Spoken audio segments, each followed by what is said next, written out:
Halo semuanya, berjumpa lagi pada mata kuliah logika pertemuan ke-7. Nah, ini sudah pertemuan ke-7 dan minggu depan kita akan melaksanakan ujian tengah semester.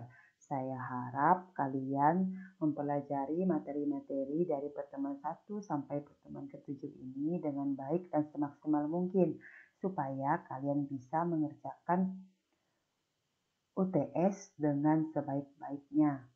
Oke, pada pertemuan ke-7 ini materi kita adalah kata dan term.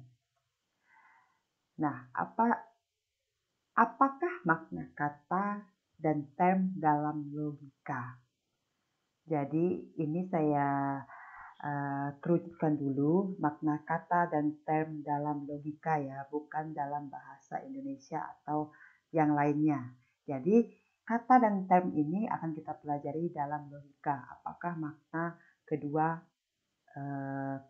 kata-kata yang akan kita bahas pada hari ini.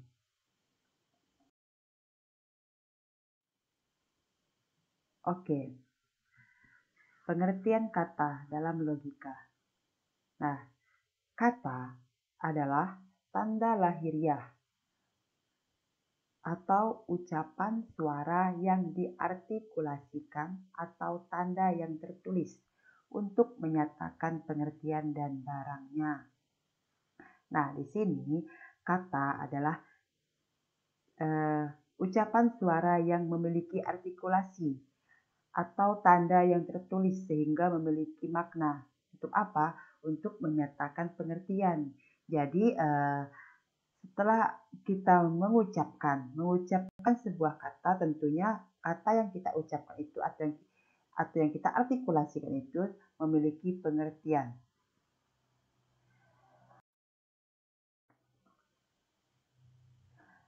Kemudian, berpikir terjadi dengan menggunakan kata-kata akal budi. Kita menggunakan kata-kata kalau kita mau menyatakan apa yang kita pikirkan. Tentunya kata-kata yang keluar dari mulut kita adalah sarana untuk kita menyatakan apa yang kita pikirkan, apa yang kita inginkan. Tentunya menggunakan kata-kata yang baik, kata-kata yang sopan, apalagi kita ini manusia terdidik, insan-insan terdidik tentunya mengeluarkan atau melontarkan kata-kata yang sopan jika ingin menyatakan sesuatu supaya mudah dipahami atau dimengerti oleh orang lain. Kemudian, dengan ini jelaslah kiranya bahwa objek logika di sini hanyalah bunyi-bunyi atau tanda-tanda yang berarti. Kata-kata yang merupakan tanda atau pernyataan pikiran atau sesuatu yang dinyatakan dengan pengertian.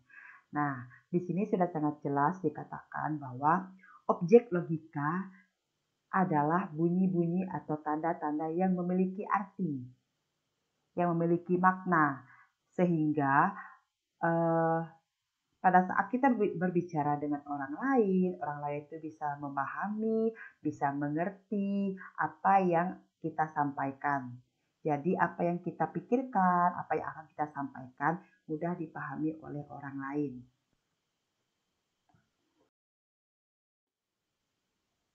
Nah, jadi ide dan konsep dalam logika adalah sama artinya.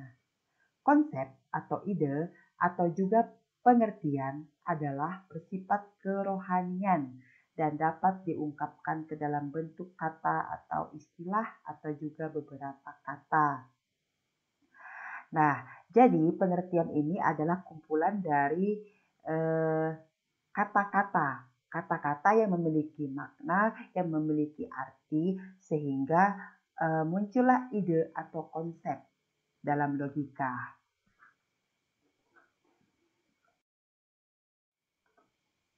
Kemudian, di dalam logika, kata terbagi menjadi dua.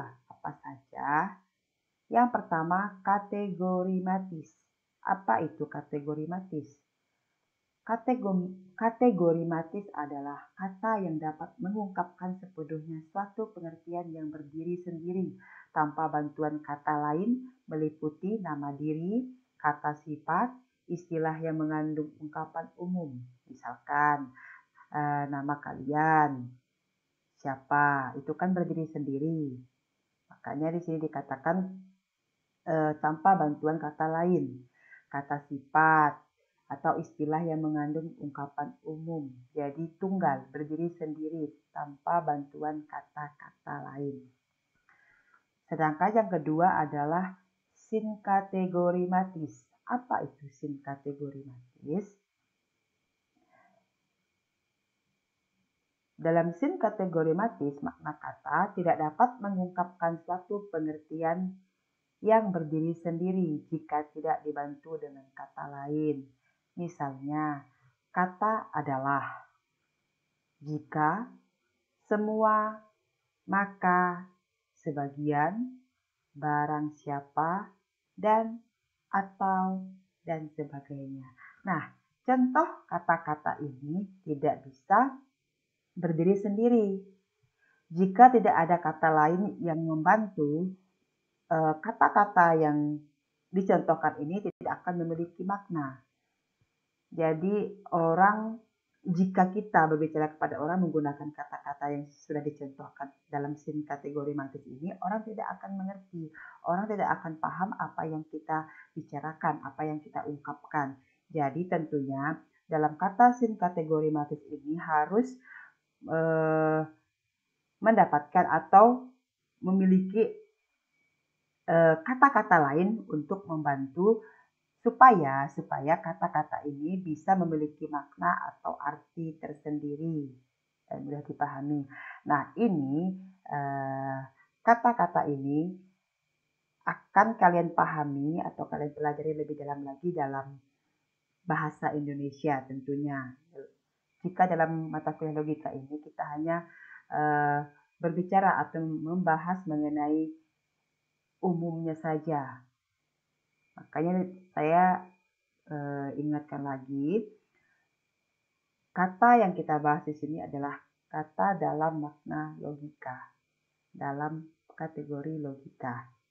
Oke, kita lanjut. Kemudian yang kedua, setelah kata yang sudah kita bahas tadi, kita akan membahas mengenai term. Apa itu term?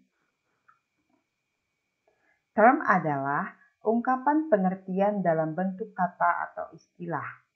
Makanya itu disebut dengan term. Jadi saya ulangi, ungkapan pengertian dalam bentuk kata atau istilah disebut dengan term.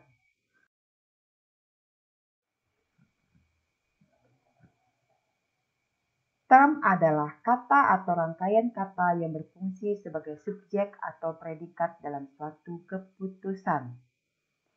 Jadi term ini adalah gabungan dari kata-kata yang sudah tersusun sehingga berfungsi sebagai subjek atau predikat dalam suatu keputusan atau kalimat.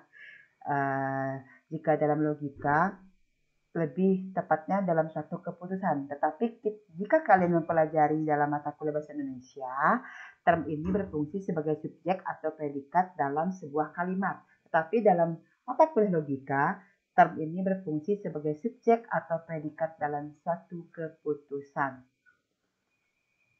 Misalnya, mari kita lihat contohnya apa saja. Kucing itu tidur. Kata kucing merupakan subjek dan kata tidur merupakan predikatnya. Nah, jika keduanya tidak disatukan, apakah bisa memiliki makna atau apakah bisa disebut dengan term? Tentunya tidak. Makanya dalam term ini harus ada subjek atau predikat.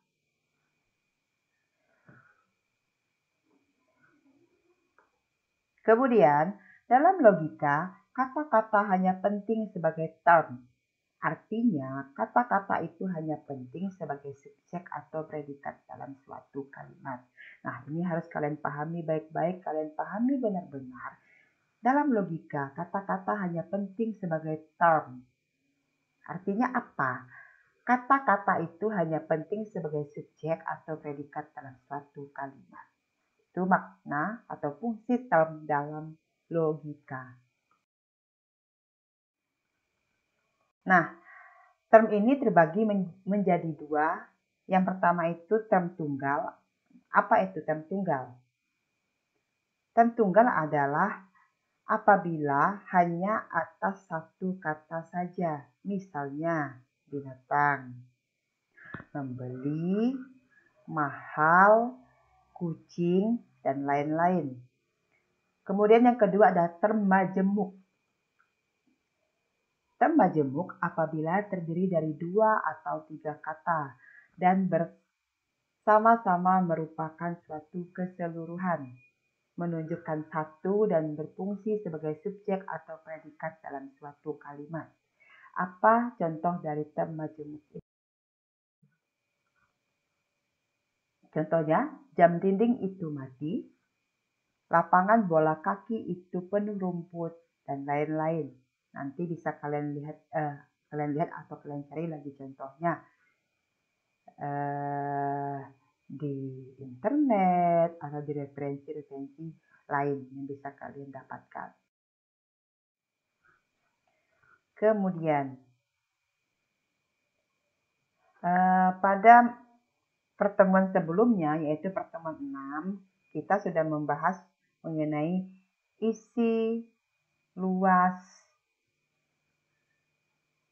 pengertian isi, pengertian luas, dan akal budi. Nah, di sini yang akan saya bahas adalah apa itu isi, luas.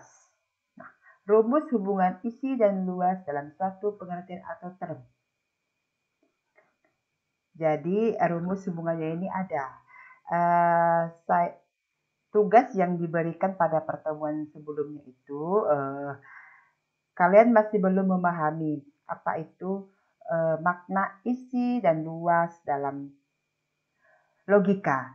Jadi yang maksud dari tugas sebelumnya itu adalah isi, luas, dan pengertian dalam logika. Jadi kita kerucutkan, kita khususkan dalam logika, bukan dalam hal lainnya, bukan dalam matematika, bukan dalam bahasa Indonesia, bukan dalam ilmu-ilmu lainnya. Di sini yang saya inginkan adalah pengertian isi, luas, dalam logika. Nah, rumus hubungannya ini ada, isi dan luas suatu pengertian atau term dalam logika. Jika kalian ingin melihat rumus hubungannya, cek materi. Materinya akan saya share seperti biasa di web, di Google Site, bisa kalian lihat nanti di Google Drive. Nah, pembahasan materi pada hari ini sampai di sini saja. Jika kalian belum memahami, belum mengerti, atau ingin bertanya mengenai materi-materi yang belum kalian pahami, karena mengingat minggu depan akan UTS, silahkan bertanya, silahkan kalian mengajukan pertanyaan-pertanyaan. Jadi pada saat UTS kalian tidak bingung, kalian lebih mudah memahami materi jika kalian sudah paham. Oke. Baik, kita akan melanjutkan diskusi kita di WhatsApp group. Saya harap kalian tetap sehat, selalu semangat, belajar yang rajin, karena minggu depan itu sudah UTS. Pahami baik-baik soal-soal yang diberikan. Jangan asal menjawab.